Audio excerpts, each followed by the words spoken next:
mos u çudit fare kur ta shikosh që jo do ta kaloj, po flas më shumë.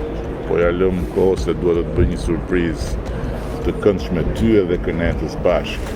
Dakor?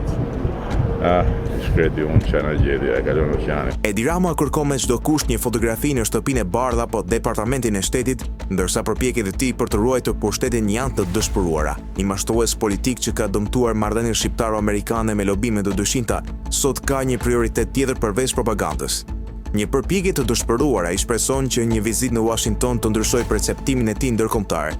Pasi ka rënuar ekonominë, arsimin dhe demokracinë, tani e sheh një foto të vetme me mundësinë e vetme për të manipuluar opinionin publik. Por a do të arrijë dot këtë qëllim? Edi Rama ka treguar se për pushtet është gati të bëjë gjithçka, edhe pse SBA është vend i lirë dhe i demokracisë, ai mund ta përdorë metodat e tij të zakonshme për të realizuar planin e tij. Për të kaluarën ai ka shpikur diplomaci falso dhe është faqur si ndërmjetësues për çështjet globale. Kësaj here vizita e tij nuk duket se ka ndonjë agjet zyrtare përveç krijimit të imazheve në rrjetet sociale. Ai vrapon pas kësaj fotografie sepse i është larguar mbështetja ndërkombëtare dhe kërkon një kartë të fundit për ta shpëtuar veten. Përpjekjet për të ndikuar në vendimet për Hashim Thaçin me lobime që përfliten se kapin shifra miliona eurosh, shton dyshime për qëllimin e tij. Historia është e mbushur me skandale korrupsioni dhe manipulimi. A do t'ia dal të futet në shtëpinë e bardhë? Populli thot, ku ka zë nuk është pa gjë.